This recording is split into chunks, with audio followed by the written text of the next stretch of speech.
what's going on in this conflict between Iran and Israel for a long time, including the recent escalation. It's not that Iran has never been out of Netanyahu's aims in terms of attacking.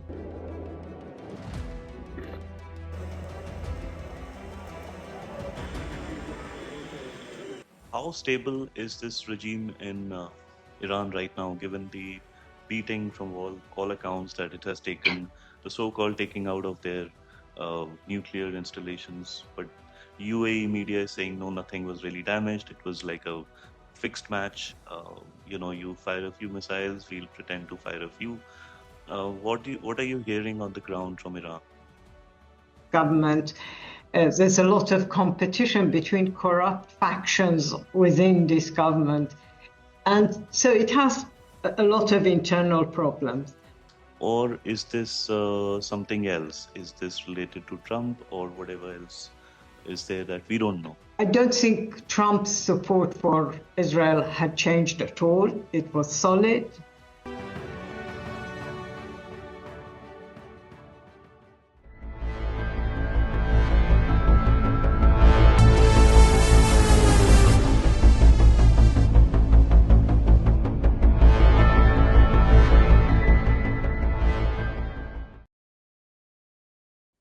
Hi everyone, this is Samit from TalksOnGround.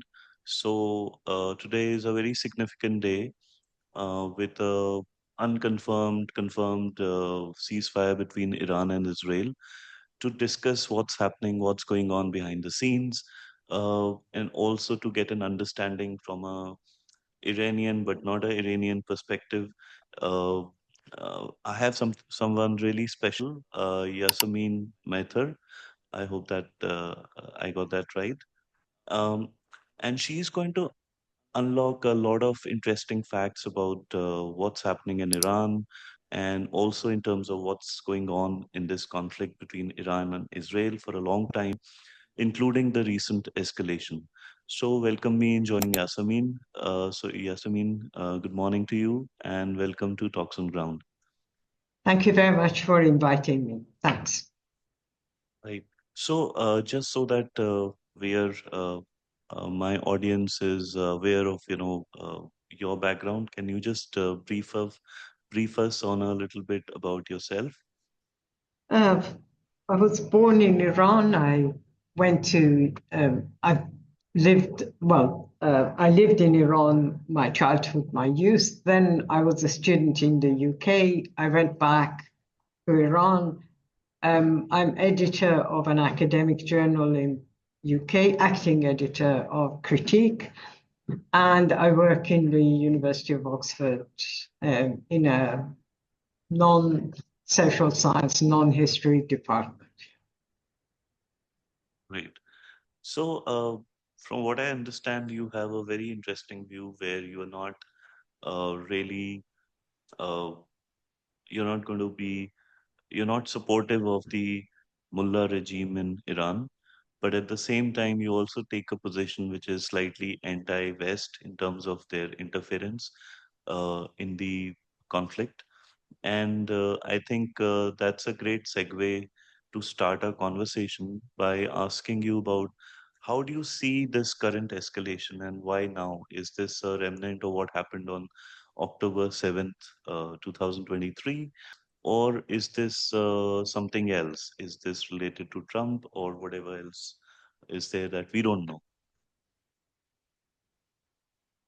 I think Israel's initial action, initial bombing of Iran, was related to what was happening in Gaza, in that in some ways, it's not that Iran has never been out of Netanyahu's aims in terms of attacking, but the specific timing had a lot to do with the fact that European countries were making noises about Gaza in UK. I don't know if you know, but there was even sanctions put on Israeli ministers for supporting starvation in Gaza.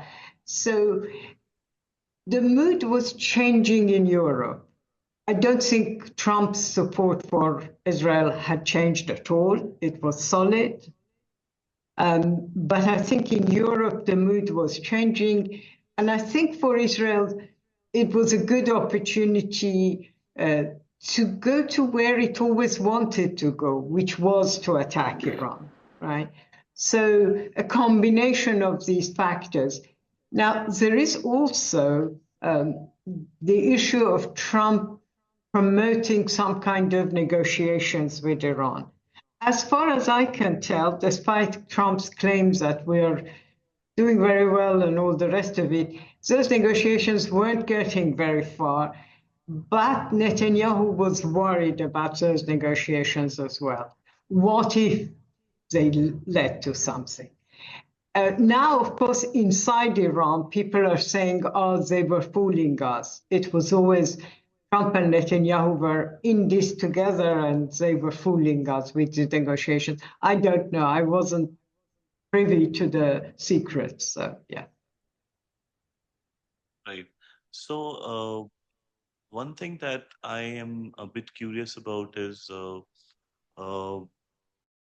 how stable is this regime in Iran right now, given the beating from all accounts that it has taken, the so-called taking out of their nuclear installations. But UAE media is saying no, nothing was really damaged. It was like a fixed match. You fire a few missiles, we'll pretend to fire a few. What are you hearing on the ground from Iran? So this regime isn't popular. I think I won't be the first one to tell you that this regime, long before the Israel, it isn't popular not because of, not just because of religion and clothing or young people wanting more personal freedom. It's also not popular because it's a corrupt government. There's a lot of competition between corrupt factions within this government. And so it has a lot of internal problems. But there are a number of other issues you have to consider. When a country gets attacked, nationalism becomes the most important issue. So people have, I think, from what I can gather, both even amongst exiles, but inside Iran, people are saying, okay, we don't like this regime, but it's our right to change it, not bombing it, right? So it has, I think the regime has benefited from, in terms of popularity, okay? It did benefit from the bombings because opponents of the regime went out and said, as much as we don't like them, our country is under attack, so we must stay solid. This might change now that there is supposed to be a ceasefire. We'll see how the ceasefire lasts. In terms of its nuclear program, I think it has been damaged. I think this idea is that, we've saved everything and so on is propaganda. Having said that, from what I can read from external people, not inside Iran, the US bombing wasn't as damaging as they claim, right? So the US is claiming that they have destroyed Fordo. There is no chance of anything ever happening again and so on. And it's not as simple as that. The IAEA monitors radiations and the IAEA is telling us there is no radiation showing major structural damage to the very, very long tunnels that exist under the surface. But I would say Iran has lost a lot of missiles. The missiles that were stopped by US, Jordan, various other countries, but also the Iron Dome in Israel. Iran is happy that some of its missiles went through, but I don't know how many. We don't know, because there's a news blackout on both sides in terms of the exact damage that happened. And I think the state is weaker after, in a couple of weeks when people look back at what has happened, the state is weaker because people have paid a heavy price for a nuclear program that might now be set back by, I don't know, 10 years, 5 years, whatever. It's not finished, but it's definitely set a major setback. Yeah. So it's strange that just like it happened between India and Pakistan just recently, that the army chief was promoted to field marshal, and there is the Pakistani army is saying thank you very much. We can lose the battle, but we win the hearts of the people because people rally behind whoever is in charge. So if that happens in Iran, then the purported real purpose of this campaign was, supposedly the change of regime. So then it has kind of backfired, hasn't it? In terms of that kind of regime change, it has, I think, backfired. One of the people who was very prominent in the US in terms of regime change, supported by neoconservative Americans, she said the Israeli attack has delayed regime change by 15 to 20 years, something like that. I say that's not true. Their kind of regime change has been delayed.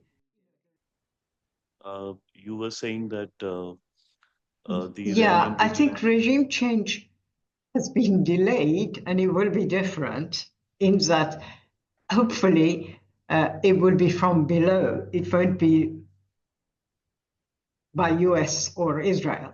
Because then the regime change that Netanyahu had in mind was very specific. He thought, I think the people around him and he thought that a couple of days of air raids will be enough for the regime to collapse because his supporters, Iran's royalists, have told him, oh, you just go and do this and there'll be a big rebellion.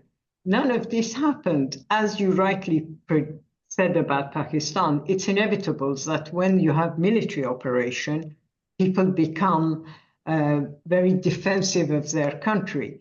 And there is also an additional issue, which I'm sure is also true of India. Iranians have this notion about their history, how many thousands of years they've been around and the region and so on. And in times like this, those cultural, deep-rooted, if you like, sentiments about the unity of the country, the fact that they don't want Iran to be divided into lots of little countries with different nationalities, becomes quite a strong feeling, even amongst nationalities who might not like the central government. But when it comes to that, they still consider themselves Persians or Iranians. So that becomes a bit of a problem for Israel or whoever. So just a segue into that last comment, I've heard a lot about how Iran is now kind of, if I may, leaving Islam and moving back to its original Zoroastrian or whatever roots. Is that really true on the street? Okay. So you see, in a country of 90 million, it's difficult to say where the whole mood is going, right? There certainly is an element in the urban areas of, for example, naming your children with old names, old Persian names, avoiding Arabic names. Yeah, that's quite a, a reflection of this change which you mentioned. Having said that, uh, Shia religion is an Iranian version of Islam. It's not like, Iranians influence Shia religion. So quite a lot of Shia traditions have links to the Sassanid dynasty, the dynasty just before the invasion by the Arabs and the Islamic Iran.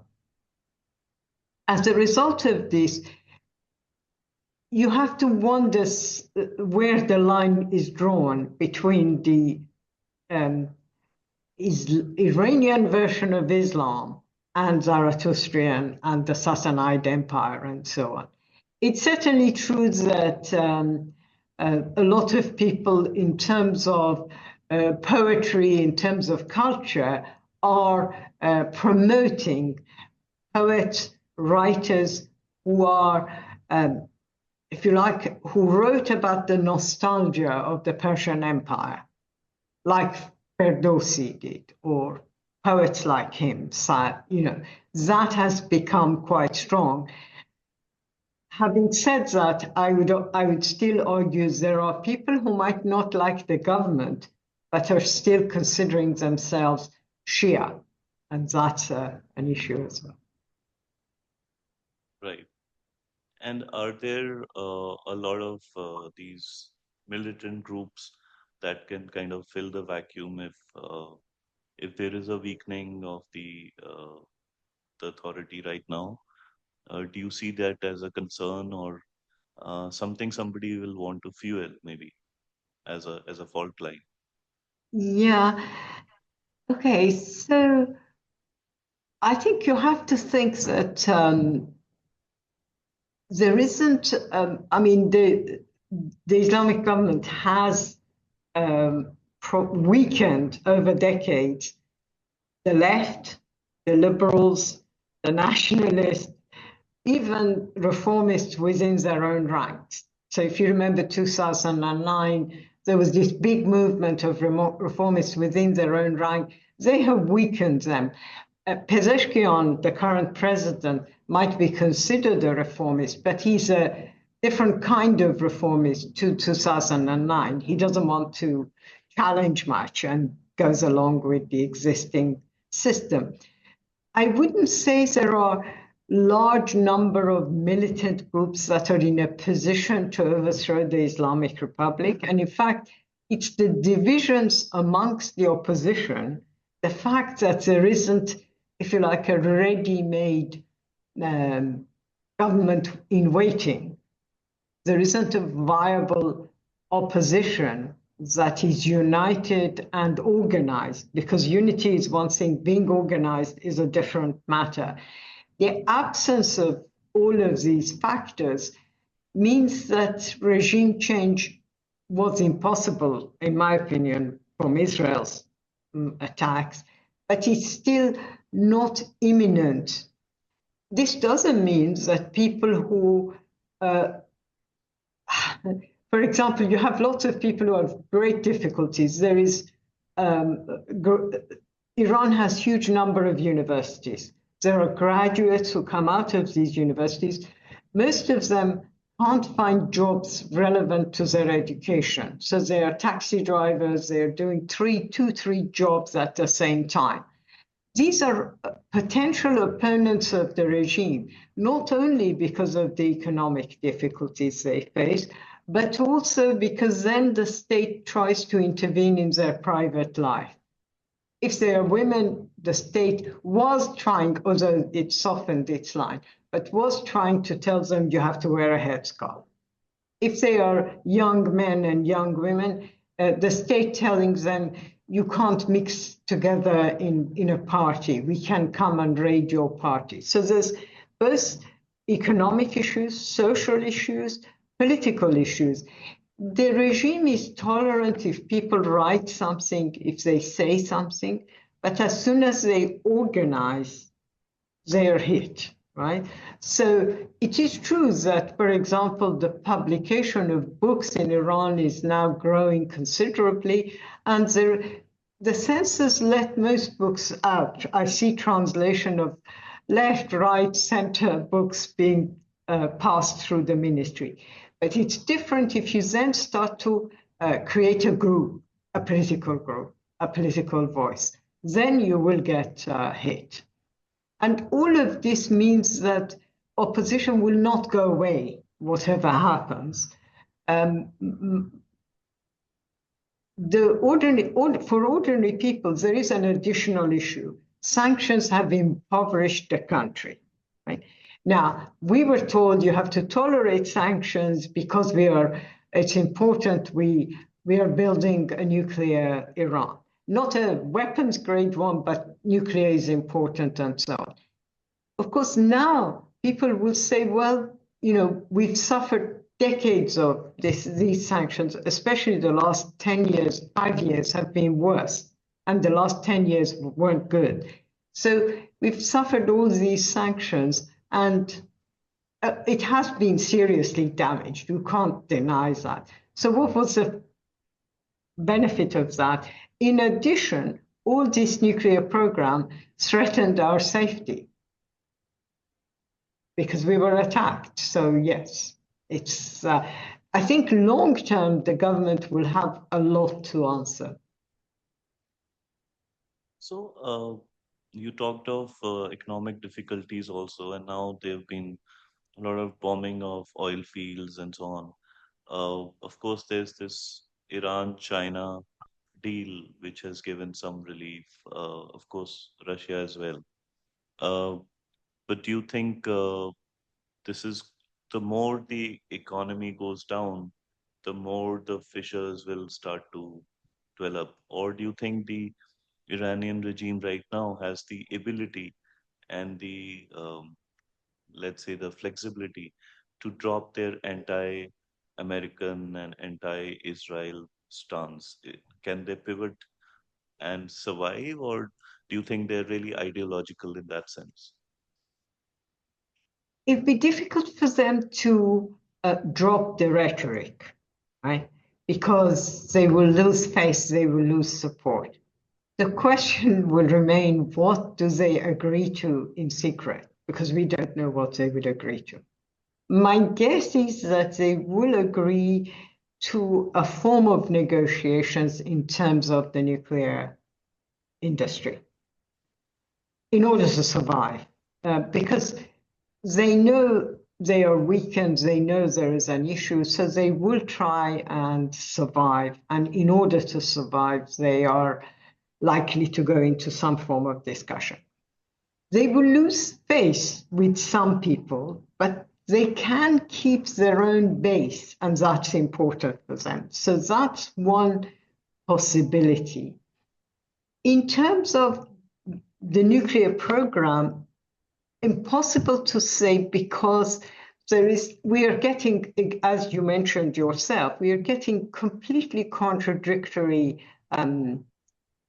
statements. Israel is saying we flattened it, we destroyed everything, there's nothing left. Iran is saying we were, even regarding Fordo, they are saying we moved the enrichment equipment and the centrifuges to elsewhere before Friday's attacks, Saturday's attacks. So we just don't know who to believe. I think the willingness to make sacrifices for a nuclear Iran has gone. I might be wrong because maybe sentiments are that if we had a nuclear bombs, we wouldn't have been attacked. But Iran is still a long way, despite all what US and Israel are saying, still is a long way to achieve first nuclear military arms capability, but also it's far away from being able to deliver that. Because having a bomb is one thing, you need lots of it to start with, and then you have to be able to deliver it. So Iran is a long way from that. And you think, well, is it worth all these sacrifices? Remember, sanctions means that the currency is completely dropping every day. I mean, it's now even worse than it was before the attack, but even before the attack, it was dropping every day, every week. Inflation is very high. People say we go shopping in the morning, the same food item in the afternoon is more expensive. It's that kind of, and this was before the Israel bombing. So you can see the desperation of ordinary people. People are doing 3-4 jobs, as I said earlier, and this is not sustainable because um, in a way, it brings the pressure is on ordinary people. And then Iran has super rich people, some of whom are actually benefiting from sanctions because they are part of the government or they are linked to the government. They can bring things at cheap rates and sell them at the dollar rate in Iran, Right. and they make huge profits. So you have this discrepancy between the rich and the poor, which is just unbelievable. Mm. So moving to the regional implications. So what happens to the Hezbollah, Hamas, and the Houthis? Will Iran just temper down for a while till they can rebuild a little bit, or do you think they might, become they get funded from elsewhere, for instance, or they segue into something new? I mean, who knows? Yeah, okay. So first of all, I think we have to remember that the fact that Hezbollah was weakened considerably over the last few months, the fact that the Syrian government was overthrown, despite the fact that Assad wasn't helping Iran as much as Iran helped him when he needed help, right? But despite all this, the absence of those two made the Israeli attack much easier because Iran's long-term plan was that if Israel attacks, Hezbollah can retaliate as well as Iran and do proper damage. And of course, Hezbollah was not in a position to do much this time, right? And that's true of Assad as well. I think all of these forces have internal demands that forces them to separate from Iran. I have always argued that these are not proxies of Iran. There is, if you like, common interests. They often, in the case of Hezbollah, yes, the association is more historic, yeah? But even Hezbollah, throughout since October 7th, Hezbollah's actions against Israel were always in retaliation to what Israel did in Lebanon, not about Gaza, right? And this is because Hezbollah has its own independent existence, as well as being an ally of Iran, but it has its independent existence. It wants to become a power in Lebanon. It was until Nasrallah's death an important part of the Lebanese government.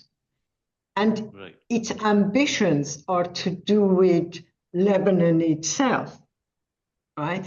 So in order to survive, in order to become bigger and richer, because it has quite a lot of wealthy supporters in Lebanon, in order to become an important part of the economic political structure of Lebanon, Hezbollah has distanced itself from Iran and did nothing during these attacks, which was understandable. A, because they are weak, but B, because they are interested in Lebanon. So Iran is unlikely to find suicide bombers amongst Hezbollah's supporters. Iran is unlikely to find Hezbollah firing rockets because of Iran. That's gone. In terms of Syria, of course, the Assad he's gone. And my understanding is Syria opened its airspace to Israeli military planes. So clearly Iran has no one in terms of Syria. The connection between Iran and Houthis is also pragmatic. It's not the same as the relationship with Hezbollah. The Houthis' version of Islam has nothing to do with Shia, right? They are not Shia. It is common interests, especially Palestine issues regionals, that has made Iran and the Houthis allies. But the Houthis, again, have their own ambitions. They want to rule Yemen. Yeah? The Yemeni leader is in exile. He's been in exile for 15 years. here the UK news keeps calling the Houthis rebels, but the reality is they control most of Yemen and the capital. Yeah, but for the Houthis, the ambition is to control all of Yemen, to be the recognized government of Yemen. They will fire rockets, but they're not going to, for example, help Iran. They weren't going to help Iran block the Strait of Hormuz where the oil moves, right? So they will judge this to their own interest.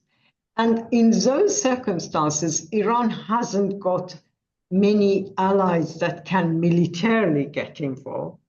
However, Iran has done a lot of propaganda in the last, especially since October 2023, amongst various sections of ordinary people in Arab countries. And it has gained support. So it has support in the Persian Gulf countries, has support in Egypt, even though Muslim Brotherhood doesn't like Shia Iran. But ordinary people in Egypt see Iran as the countries that didn't support Israel and so on. So as an ally of Palestinians, these kind of things mean they might have supporters who can do a demonstration, maybe a small damage, but these are not serious forces. They don't have a military groups that will rise up in defense of Iran. So I think that's where we are with this. I also forgot to mention about, you talked rightly about China. You have to remember that for Iran's Islamic Republic, their outlook towards economy, towards politics is and was the West. It's the West that doesn't want Iran, right? So if, for example, in all of these deals that Trump is doing, Trump shows some kind of economic route to remove sanctions. And for Trump, that's easy. He could say, well, we've won. We've destroyed the nuclear industry, so we don't need to. That kind of thing will mean that Iran will separate itself from China. And in a way, for ordinary Iranians, the whole 12-day war, as it's now being called by Trump, the 12-day war had lessons. Russia and China didn't come to the help of Iran. They issued statements, but that was it, wasn't it? There was not even a threat.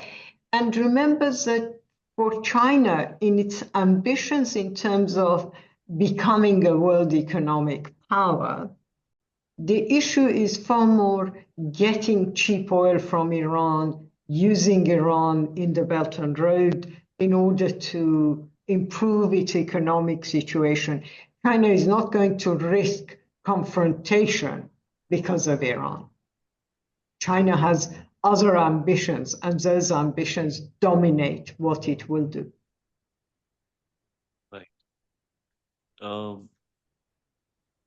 What about Pakistan and the fact that, Munir went to have lunch with Trump and, comes back and US supposedly launches these strikes, and now Pakistan condemns those strikes.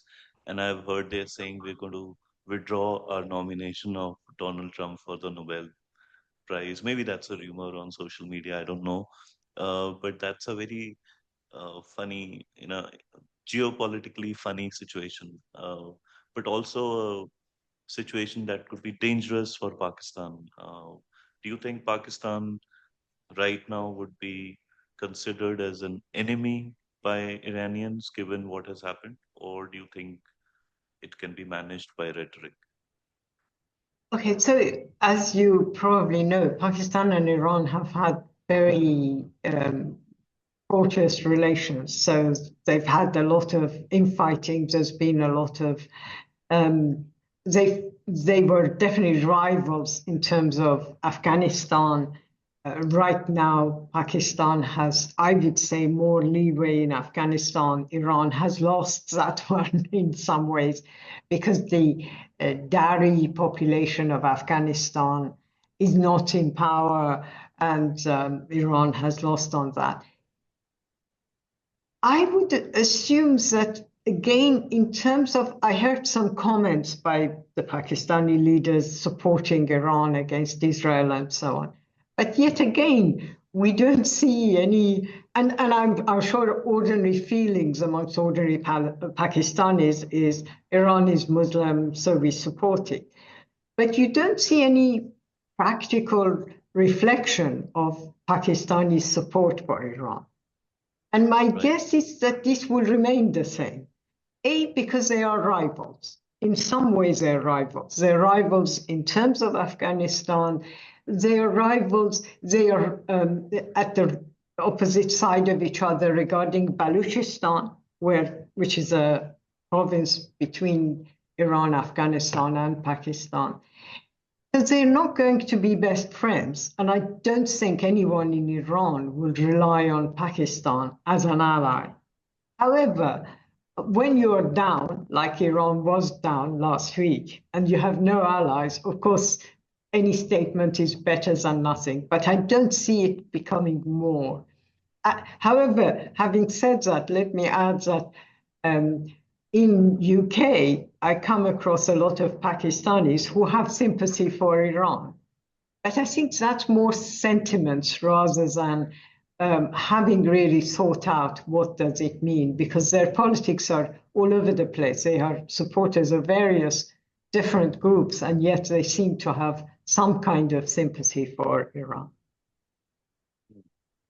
So last point would be India. So I don't think Chabar was bombed. India seems to think, that trade route is very important for India, given Pakistan is like buffeted between India and Iran. I hear a lot of sentiment, at least in India, about civilizational ties with Iran. Then there is this civilizational renaissance in Iran, if I may. So, how do you think the Indo-Iranian equation would go, and do you think geopolitically as well, the relations would remain the same given what has happened in the last 12, 13 days?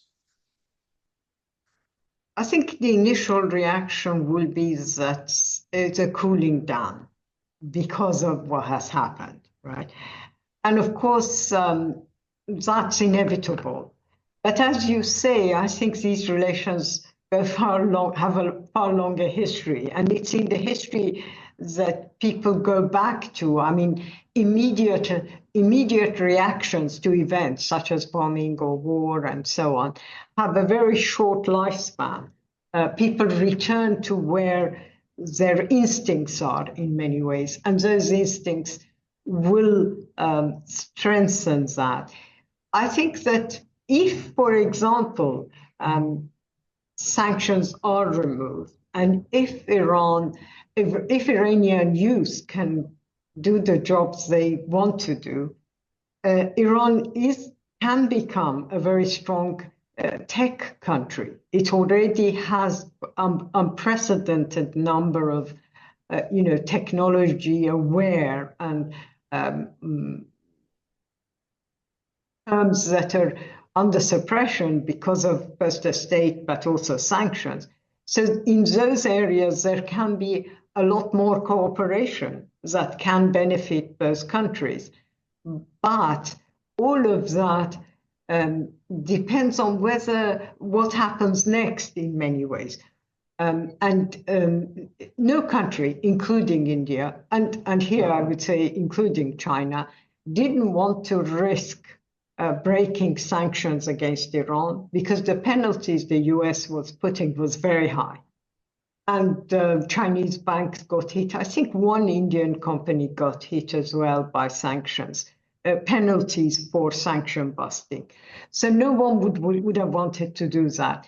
If the sanctions are reduced or removed, then I would see a lot more economic relations between Iran and India, and inevitably more joint activities, maybe joint projects. Right.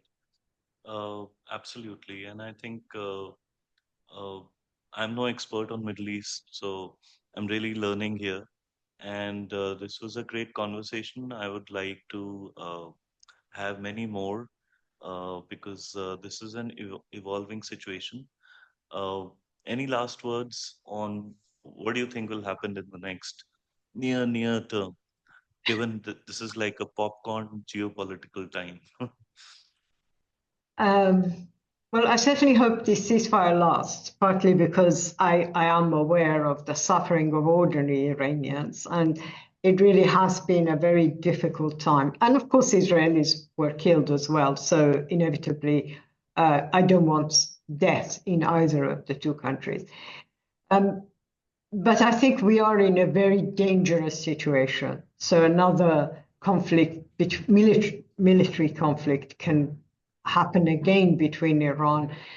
And I am scared for what is happening in the Middle East because basically the United States is managing to destroy any form of opposition, however weak it is, however insignificant and unimportant it must be for the US, but it really is wiping out any form of dissent. Now, this dissent, in the case of Iran's Islamic Republic, is not progressive, but it's a dissent. And you can't just bomb people out because they are dissenting. They don't agree with you.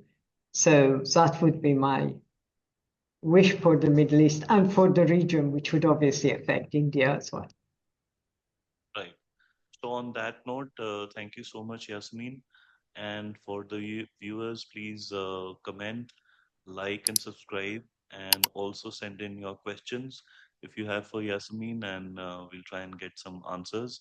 I might not have covered everything or asked relevant questions, so your comments are welcome. So thank you very much. This was great fun.